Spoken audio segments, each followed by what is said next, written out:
IPO हो तो ऐसा, जी हाँ, हमारी खास पेशकश। आजकल धूम तो आईपीओ बाजार में ही है, चाहे वो लिस्टिंग के पहले हो या लिस्टिंग के बाद। हर तरफ जो है सोशल मीडिया से लेकर के और हर जगह बातचीत हो रही है आईपीओ के लेकर के। हर्ष हमारे साथ जुड़ चुके हैं और हमारे साथ जुड़ चुकी हैं आस्था जैन जी। आस्था जी, बहुत बहुत स्वागत आपका, और हर्ष का भी बहुत बहुत स्वागत। और फटाफट शुरू करते हैं हमारा एक खास सेगमेंट। हर्ष, कहाँ से आगाज़ करेंगे आज? तो बेसिकली आज 3 आईपीओ पे हम लोग चर्चा करने आ रहे हैं। सबसे पहले हम लोग लिस्टिंग की बात कर रहे थे। फुजीयामा पावर की आज लिस्टिंग होती हुई दिखी, और अगर आप इसकी लिस्टिंग को देखें यहाँ पर तो निवेशकों को निराशा हाथ लगी यहाँ पर। तक इशू जो प्राइस था वो 228 रुपये प्रति शेयर के भाव था, लेकिन आप एनएससी पे लिस्टिंग देखें 220 के भाव पर हुई, करीब करीब -3.5% नीचे जाती हुई लिस्टिंग हुई। बीएससी पे देखें तो करीब यहाँ पे 218 रुपये के आसपास लिस्ट हुई, यानी कि करीब करीब 4.21% -4.21% के आसपास होती हुई दिखी है। सुस्त लिस्टिंग देखने को मिली काफ़ी दिनों बाद, जो है लगातार एक यूफोरिया क्रिएट हो रहा था। मैम, आज की सुस्त लिस्टिंग पे क्या कमेंट रहेगा? जो हाल की लिस्टिंग रही वो भी अब थोड़ा सा डाउन हो गए हैं, लेकिन फुजियामा में क्या करें? वेट करें लोग या फिर एक बार के लिए लॉस बुक कर लें अपना? मैम, आप अनम्यूट कर लीजिए अपने आप। हाँ जी, मेरा आवाज आ रही है आपको? हाँ मैम, बहुत अच्छी आवाज़ जी। जी। देखिए, सबसे पहले अगर गुड आफ्टरनून टू एवरीवन, अगर हम फ्यूजियमा पावर की बात करें तो ये जो आईपीओ जब आया था तब हमारी राय भी लिस्टिंग गेन के लिए इसमें लगाने की नहीं थी। और इनफैक्ट जिस तरह के अभी हम यहाँ पे लिस्टिंग होते हुए देख रहे हैं, definitely on the lower side हुई है। तो ये लिस्टिंग के पीछे का कारण क्या है मैं बताती हूँ। देखिए, over capacity in this space, अगर ये जो पूरी सोलर स्पेस है इसमें इतनी ओवर कैपेसिटी हो चुकी है, और एक तरह से हम कहते हैं कि इतनी ज्यादा ओवर सप्लाई हो रही है कि मुझे लगता है कि वो जो एक इंडस्ट्री की जो एक अट्रैक्टिवनेस थी पहले, वो वाली अट्रैक्टिवनेस कहीं ना कहीं फेड होती हुई नजर आ रही है। पहले भी हमने इस स्पेस से जो लिस्टिंग्स देखी हैं वो इतनी स्ट्रांग नहीं रही है। कुछ एक अगर हम यहाँ पे मेन प्लेयर्स को छोड़ दे, जिसमें कि वारी एनर्जीज हो गया या प्रीमियर एनर्जीज हो गया, तो ये कुछ एक मेन प्लेयर्स हैं। अगर हम इन्हें हटा दें तो बाकी मुझे लगता है कि अभी भी जो प्लेयर्स हैं उनको और यहाँ पे कैचअप करना पड़ेगा in order to show their financial performance, in order to show their performance. So एक कारण ये था कि आज हमने यहाँ पे लिस्टिंग इतनी अच्छी होती भी नहीं देखी। अगर किसी ने इसमें लगा लिया है तो मेरे हिसाब से अब लंबी अवधि का नजरिया रख के इसमें बने रह सकते हैं तो रहिए, क्योंकि चांसेस हैं कि ये यहाँ से भी थोड़ा सा और ज्यादा हमें फॉल करता हुआ नजर आए। लेकिन लंबी अवधि में अगर ये कंपनी कंटिन्यूसली यहाँ पे अच्छे नतीजे देती रही तो ये वापस से अपना इश्यू प्राइस गेन करता हुआ नजर आएगा। क्योंकि हमारी भी इसमें राय नहीं थी कि लिस्टिंग गेन के लिए लगाया जाए। तो यहाँ पे साफ साफ एक ही बात मैं बोलना चाहूंगी कि अगर लंबी अवधि का नजरिया है तो इसमें फिर बने रहें। लॉन्ग टर्म का नजरिया मैम, लॉन्ग टर्म का मतलब अगर क्या 1 साल का व्यू, 6 महीने का व्यू, बहुत लोगों के लिए अलग अलग लॉन्ग टर्म हो जाते हैं, तो इसलिए मैं थोड़ा सा 3 महीना तो मिनिमम रखना ही पड़ेगा, क्योंकि एटलीस्ट 3 महीने हम मान सकते हैं कि एक क्वार्टर तो किसी को भी दिया जाना चाहिए। ऑल्दो जब कंपनीज लिस्ट होने के लिए आती हैं तो उनके नतीजों की टाइमलाइन अलग ही राह पे जाती है, लेकिन फिर भी कम 3 से 6 महीने का अगर व्यू यहाँ पे दे सकते हैं। लेकिन एक चीज और बोलना चाहूंगी विपुल जी, जिस तरह से अभी लिस्टिंग्स हो रही हैं, इतनी उठापटक हम अभी प्राइमरी मार्केट में देख रहे हैं कि कोई भी यहाँ पे कुछ भी वक्तव्य या कुछ भी अपना वक्तव्य रखना, व्यू रखना, थोड़ा सा ऐसा होता है कि वो उल्टा भी पड़ सकता है। तो मैं ये पूरा यहाँ पे डिस्क्लेमर के साथ बोल रही हूँ कि कोई जरूरी नहीं कि 3 महीने से पहले जो मैं यहाँ पे समय सीमा दे रही हूँ उससे पहले ये इश्यू प्राइस के ऊपर नहीं आए, ऐसा कोई भी जरूरी नहीं है। लेकिन अगर आप एक माइंडसेट यहाँ पे रखेंगे कि हाँ मुझे यहाँ पे कुछ समय तक निवेशित रहना है, तो मुझे लगता है कि वो हमेशा एक फलदायक रहता है। तो माइंडसेट आप थोड़ा लंबे समय का रखिए। हो सकता है कि कुछ शॉर्ट टर्म में भी ये इश्यू प्राइस के ऊपर आता हुआ नजर आए, लेकिन हाल फिलहाल में जिस तरह की लिस्टिंग हुई है हो सकता है कि थोड़ी गिरावट पहले हमें देखने को मिले और फिर एक चाल इसमें ऊपरी स्तरों पे देखने को मिले। तो उन सब का नजरिया ध्यान में रखते हुए ही यहाँ पे निवेशित रहे। तो ये तमाम चीज़ें कंसिडरेशन आप लें।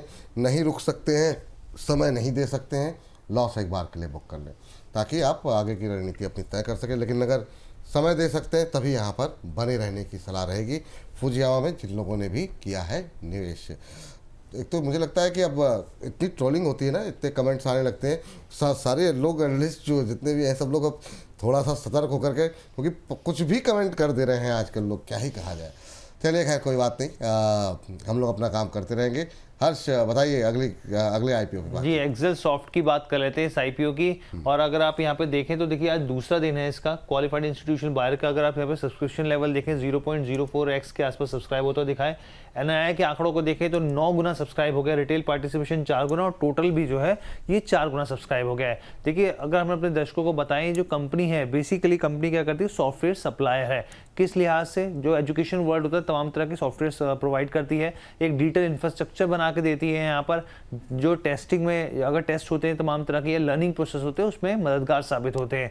अगर हम लोग आगे बढ़े यहाँ पर, अगर आपको स्ट्रेंथ बताते हैं इस कंपनी के, देखिए स्ट्रेंथ क्या है, सबसे पहले कंपनी के जो हाई प्रॉफिट मार्जिन पर है कंपनी, इस लिहाज से जैसे हम लोगों ने अपने दर्शकों को बताया भी कि अगर कंपनी 100 रुपये कमाती है तो ऑपरेशंस खर्चे निकालने के बाद 31 रुपये के आसपास बच जाते हैं। स्ट्रॉन्ग क्लाइंट लॉयल्टी की बात करें, एक 10 टॉप क्लाइंट्स हैं इनके पास, और एक एवरेज देखें आप कितने सालों से जुड़े, कि एवरेज करीब 11 साल के आसपास का हो जाता है, जो कि एक स्ट्रॉन्ग बॉन्डिंग दिखाता है। लो डेट, स्ट्रॉन्ग फाइनेंशियल, अगर आप यहाँ पे देखें तो डेट टू इक्विटी रेशियो के हिसाब से अगर डेट टू रेशियो देखें यहाँ पर तो FY23 में ये करीब 0.37 था और वहाँ से घटकर 0.05 पर आ गया है। इंप्रूविंग प्रोडक्टिविटी, यहाँ पर अगर आप रेवेन्यू के हिसाब से एक एम्प्लॉय के हिसाब से देखें तो वो करीब 21 लाख के आसपास बैठती है, जो कि FY23 के हिसाब से करीब 12% का जंप दिखाता है। अब नेगेटिव पॉइंट्स, इसके रिस्क जो है वो ज़्यादा है यहाँ पर, थोड़ा सा फोकस करके अगर हम लोग यहाँ पर देखें तो सिंगल क्लाइंट पर डिपेंडेंसी बहुत ज़्यादा है यहाँ पर। तो इनका जो एक क्लाइंट है जिसका नाम है पियर्सन एजुकेशन, वहाँ से आप ये समझिए कि कमाई 59% आती है यहाँ पर। अगर वो क्लाइंट इधर का इधर हुआ तो फाइनेंशियल में तगड़ा झटका देखने को मिल सकता है। फॉरेन करेंसी रिस्क, कंपनी के 62% जो यहाँ पर जो कमाई है यहाँ पर जो कहें तो वो करीब $US में 62% के आसपास आती है। कस्टमर रिन्यूअल रिस्क, जो यहाँ पर कस्टमर्स का जो रिन्यूअल, जो यहाँ पर इनके कॉन्ट्रैक्ट्स हैं वो बहुत ही शॉर्ट टर्म के हिसाब से होते हैं यहाँ पर, तो वो एक और इम्पॉर्टेंट चीज़ है कि बहुत शॉर्ट टर्म के लिहाज से यहाँ पर रिन्यूअल रिस्क होते हैं, और वो भी कई बार ऐसा हुआ है पीछे हम परसेंटेज के हिसाब से देखे थे वो भी घटते हुए देखे थे। कॉर्पोरेट गारंटी रिस्क, यहाँ पे एक और पॉइंट है यहाँ पर कि जो कंपनी के प्रमोटर हैं उन्होंने 300 करोड़ का गारंटी लोन ले रखा है, जो कि टोटल नेटवर्थ का जो है वो 80% हो जाता है यहाँ पर। इसके अलावा अगर हम ग्रे मार्केट प्रीमियम देखें यहाँ पे तो देखिए चलिए वैल्यूएशन की बात करते हैं। अगर इसके पी रेशियो को देखें तो 39.8x पे ट्रेड कर रहा है और इंडस्ट्री का एवरेज जो है वो 32.8x है, यानी कि ये फिलहाल के लिए यहाँ पे महंगा दिख रहा है। और ग्रे मार्केट प्रीमियम क्या कह रहा है वो भी आपको बताते हैं, ये घट गया है, 15.5 रुपये के आसपास है, करीब 13% के आसपास लिस्टिंग की संभावना, 135 के भाव के आसपास। चलिए, तो ये बात है यहाँ पर। अभी तो ग्रे मार्केट प्रीमियम 13% दिखा रहा है, क्या ये टिकेगा और क्या वैल्यूएशन इतनी आकर्षक है कि यहाँ पर अच्छे लिस्टिंग गेन मिल सकते हैं, ये पूछते हैं आस्था मैम से। आस्था मैम, बड़ा मुश्किल है इस समय कोई भी राय दे पाना, क्योंकि जिस तरह की वोलेटिलिटी और जिस तरह के उतार चढ़ाव चल रहे हैं, अभी इस IPO को लेकर के कैसे दिखाई दे रहे हैं फंडामेंटल्स आपको? देखिए क्या होता है विपुल जी, कभी कभी प्राइमरी मार्केट में एक ऐसा दौर आता है जिसमें बहुत सारे आईपीओ ऐसे आते हैं कि जिसमें आप फंडामेंटली एनालाइज करने जाएं तो वो इतने अट्रैक्टिव नहीं लगते, बट कुछ ऐसे कारण होते हैं कि बहुत अच्छी लिस्टिंग दे जाते हैं, तो उसमें फंडामेंटल्स के हिसाब से कोई दिक्कत नहीं होती है, लेकिन लिस्टिंग अगर अच्छी हो जाए तो फिर उसमें क्या बोला जाए। अब इस कंपनी की मैं बात करूं, फंडामेंटल्स पे आप जाएंगे तो हर्ष ने यहाँ पे बहुत अच्छा पॉजिटिव नेगेटिव सब बताए। मेरे हिसाब से सबसे बड़ा negative dependence of revenue, 60% of revenue एक ही एजुकेशन ग्रुप से आ रहा है, although it is a group, पूरा ग्रुप है वो तो, लेकिन 60% ऑफ द रेवेन्यू वहां से आता है, मेजर डिपेंडेंस है। दूसरी तरफ बिल्कुल ये सैस कंपनी है और एजुकेशनल इंस्टीट्यूशंस को केटर करते हैं, बट जब मैं इनके कंपेटिटर से एनालाइज करती हूँ, स्पेशली एक कंपेटिटर एमपीएस लिमिटेड को आप देखेंगे तो एमपीएस लिमिटेड की फाइनेंशियल परफॉर्मेंस इससे कहीं ज्यादा अच्छी है, वैल्यूएशंस भी अच्छी है, और दूसरी तरफ जो ग्रोथ है, मुझे इस कंपनी में एक और चीज जो थोड़ी सी कम पसंद आई वो इनकी CAGR ग्रोथ है। ग्रोथ इनकी इतनी स्ट्रांग नहीं है ओवर लास्ट 2 इयर्स, लेकिन इसका मतलब ये नहीं है कि जरूरी नहीं है कि कंपनी फंडामेंटल्स पे अच्छी नहीं हो तो भी लिस्टिंग अच्छी ना दे, लेकिन हमारा काम है यहाँ पे फंडामेंटल्स के हिसाब से राय देना। उस हिसाब से अगर आप लॉन्ग टर्म के लिए लगा सकते हैं तो लगाइए, अगर आपको रिस्क लेना है कि किसी वजह से मार्केट का मूड माहौल कुछ अच्छा हुआ, कुछ एक फैक्टर्स ऐसे काम करते हैं कि कभी कभी लिस्टिंग भी पॉजिटिव हो जाती है, अगर उन सब के चलते लिस्टिंग पॉजिटिव हो गई तो वो किसी के हाथ में नहीं है। अगर इन सब चीजों को देख के रिस्क लेनी है तो लगाइए, लेकिन सिर्फ मैं अगर फंडामेंटल्स की बात करूं तो मुझे लगता है कि एक बार इसे लिस्ट होने दिया जाए और फिर इसमें एंट्री करें। कोई ऐसी बहुत स्ट्रॉन्ग कंपनी नहीं है ग्रोथ के पैरामीटर पे भी कि अगर हमने इसमें नहीं लगाया तो छूट जाएगा, लेकिन मैं फिर बोलती हूँ लिस्टिंग अच्छी हो भी सकती है, मार्केट का मूड माहौल और बहुत सारे दूसरे फैक्टर्स लिस्टिंग पे वर्क करते हैं। तो क्योंकि आजकल ऐसा हो गया है ना विपुल जी कि कोई भी कुछ भी बोले, लेकिन लिस्टिंग अगर उसके हिसाब से नहीं होती तो बहुत जल्दी ओपिनियंस आने लगती हैं। तो लिस्टिंग ये, और हम लोगों को अभी इतना सोच समझ के बोलना पड़ता है, क्योंकि हम लोग भी पूरी मेहनत करके रिसर्च करके लेके आते हैं। लेकिन ये मार्केट ऐसा है कि 100% राइट कोई नहीं हो सकता, और बहुत सारे फैक्टर्स ऐसे होते हैं जो किसी के हाथ में नहीं है, आप कितना भी एनालाइज कर लीजिए, बहुत सारे फैक्टर्स पे लिस्टिंग्स चलती है। तो मेरे हिसाब से इसमें अगर आप रिस्क ले सकते हैं तो ही लगाइए। और फंडामेंटल्स के हिसाब से अगर कोई मुझसे बात करे pure on the basis of fundamentals, तो मैं रहने देने की ही सलाह दूंगी कि अभी इसमें रहने दीजिए। लिस्टिंग होने के बाद भी एंट्री करेंगे तो कोई बहुत बड़ा नुकसान नहीं होगा, ऐसा मुझे लगता है। जी, तो मोटी मोटी बात जो है आपके लिए सलाह ये है, अगर आप हैं खतरों के खिलाड़ी, अगर आपके अंदर है जोखिम लेने की क्षमता, तो लगाइए लिस्टिंग इनके लिए। अदरवाइज वेट कीजिए, लिस्ट हो जाए, देख लीजिए, उसके बाद से निर्णय लिया जाएगा कि आखिर में यहाँ पर पैसे बनेंगे या नहीं बनेंगे। माहौल, सेंटिमेंट्स, बहुत सारी चीज़ें होती हैं जब लिस्टिंग का दिन होता है, तो बाद में आप लोग ट्रोल करने लगे। इसलिए मैंने देखा आस्था मैम एक ही चीज़ को बार बार समझा समझा के कह रही हैं कि भाई साहब बाज़ार में ऐसा नहीं है कि जो बोल दिया वो पत्थर की लकीर है, बाज़ार की अपनी चाल होती है, सेंटिमेंट्स होते हैं। अभी सेंटिमेंट कितनी बार ऐसा हुआ कि बहुत अच्छे अच्छे IPO नहीं अच्छी लिस्टिंग गिन ले पाए क्योंकि बाज़ार का मोमेंटम ख़राब था। तो वो हो जाता है, उसमें कोई दिक्कत वाली बात नहीं है। आप लोगों के अंदर भी इतना पेशेंस, इतना धैर्य होना चाहिए। चलिए आखिरी IPO के लिए बातचीत करते हैं। हर्ष बताइए जी। आखिरी IPO सुदीप फार्मा की बात कर लेते हैं यहाँ पर। और आप ये देखिए IPO जो है वो 21 नवंबर को फ्राइडे को यानी कि कल खुलने जा रहा है। यहाँ पे क्लोज जो है वो 25 नवंबर को ट्यूसडे को होता हुआ दिखेगा। अलॉटमेंट की बात करें तो वेडनेसडे को नवंबर 26 को होगी, और लिस्टिंग जो है यहाँ पे 28 नवंबर को होती हुई दिख सकती है। इसके अलावा अगर इसके प्राइस बैंड पर टटोले यहाँ पे प्राइस बैंड की स्थिति देखें तो 563 से लेके 593 अपर बैंड है। यहाँ पर एक लॉट में 25 शेयर्स होंगे।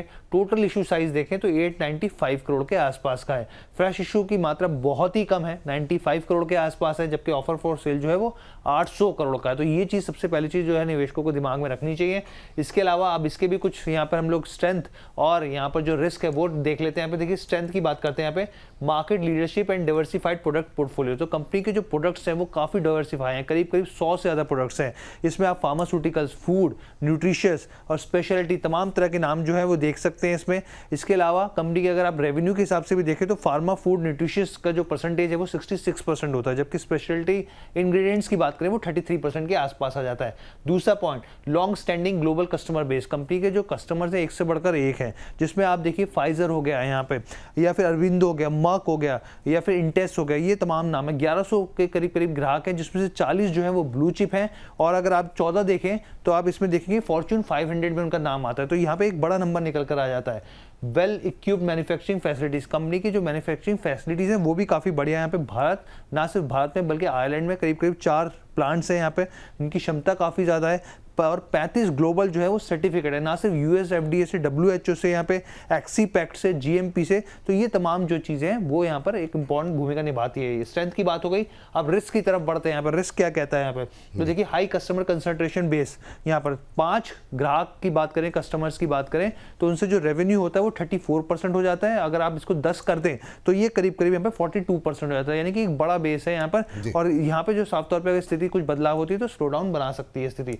Dependence on the certain segments कौन कौन से जहाँ पे अच्छा खासा डिपेंडेंस है, फार्मा और फूड न्यूट्रिशियस पे। अगर आप यहाँ पे देखें तो 66% रेवेन्यू इसी सेगमेंट से आता है। इसके अलावा high exposure on to the export market. अब एक्सपोर्ट मार्केट किस लिहाज से, US पर डिपेंडेंस बहुत ज़्यादा है, और खासतौर पर अगर एक्सपोर्ट का टोटल आप देखें यहाँ पर तो 58.68% हो जाता है। तो करीब 60% मान के चलिए एक्सपोर्ट से कंपनी कमाई करती है यहाँ पर। तो ये एक इंपॉर्टेंट चीज़ है जो रिस्क के तौर पर यहाँ पे देखने को मिल रहा है। अब हम लोग आगे बढ़ते हैं, यहाँ पे इसके फाइनेंशियल्स को देखें तो आप टोटल इनकम की बात करें, देखिए साल दर साल के हिसाब से लगातार 2023, 24, 25 में बढ़ती चली जा रही है। यहाँ पे प्रॉफिट आफ्टर टैक्स की बात करें, यहाँ पे 62 करोड़ से बढ़कर एकदम जबरदस्त जंप, और एक हल्का सा स्लाइटली सा जंप 2025 में आता हुआ दिखा है। एबिटा की बात करें यहाँ पर 2023 और 24 के बीच में बहुत अच्छे सा जंप देखने को मिला, और 25 में हल्का सा स्लाइटली बढ़ोतरी देखने को मिली है। बोरोइंग जो है वो बढ़ती हुई दिख रही है यहाँ पे। अब ग्रे मार्केट प्रीमियम में एक धुआंधार इसमें स्थिति दिख रही है, 122 रुपए दिखा रहा है, करीब करीब 20.5% से ज्यादा की यहाँ पे लिस्टिंग गेन की संभावना 715 के भाव पर। चलिए, समय की थोड़ी कमी है जो है। अब मैम क्या टिप्पणी रहेगी, सीधे आपकी टिप्पणी पर आते हैं। देखिए टिप्पणी यहाँ पे पॉजिटिव है, सब्सक्राइब करिए, क्योंकि जिस तरह का काम ये करते हैं, और इनका इंडिया में तो कोई प्लेयर नहीं है, एक इंटरनेशनल प्लेयर है बॉल कैम्प करके, लेकिन मुझे कंपनी का बिजनेस बहुत अच्छा लगा। मैं बिजनेस के बारे में बात नहीं करूंगी, हर्ष ऑलरेडी बता चुके हैं। ये चीज बोलना चाहूंगी कि जो अब इनके ग्रोथ ड्राइवर्स हैं वो बहुत स्ट्रांग है, क्योंकि ये एक्सपेंड कर रहे हैं हाई ग्रोथ बिजनेस में, जिसमें कि कुछ ये हाई ग्रेड आयरन फॉस्फेट जो लिथियम बैटरीज में लगता है उसमें भी इनकी फुली ओन सब्सिडियरी है, उसके साथ ही काम कर रहे हैं। दूसरी तरफ इनका एक और प्लान है कि ये एक्सपैंड करेंगे, इनके पास यूएस एफडीए का अप्रूवल है, तो ये उसके लिए दूसरे क्षेत्र में भी एक्सपैंड, दूसरी ज्योग्राफीज में भी एक्सपैंड होने के लिए उसको यूज करेंगे। मुझे कंपनी अच्छी लगती है, सब्सक्राइब की सलाह है। लिस्टिंग गेन के लिए भी लगाइए, लंबी अवधि के लिए भी लगाइए। फिर से एक डिस्क्लेमर है, मार्केट का मूड माहौल को जरूर ध्यान में रखें, बट फिर भी मुझे लगता है कि ये एक ऐसा काउंटर है जहां पे कि लिस्टिंग गेन होने की उम्मीद है। जी, चलिए, तो बहुत बहुत शुक्रिया मैम आज की इस चर्चा में जुड़ने के लिए, अपनी राय देने के लिए। कोई डिस्क्लोजर? देखिए, वापस से यही डिस्क्लेमर रहेगा कि जो भी हमने आईपीओ यहाँ पे डिस्कस किए हैं, उनमें हमारी तरफ से राय जो दी गई है उस पे आप फंडामेंटल के हिसाब से दी गई है, और बहुत सारे फैक्टर्स होते हैं जो लिस्टिंग पे वर्क करते हैं, तो यहाँ दोनों की राय बिल्कुल फंडामेंटल्स के हिसाब से निकली है, और बाकी हमने हमारे क्लाइंट्स को इन आईपीओ में एडवाइस किया है। धन्यवाद विपुल जी, बुलाने के धन्यवाद लिए। मैम, आपका बहुत बहुत। हर्ष, आपका भी थैंक यू आज की इस चर्चा में जुड़ने के लिए, तमाम आईपीओ के बारे में बताने के लिए। तो आईपीओ हो तो ऐसा में फिलहाल के लिए इतना ही।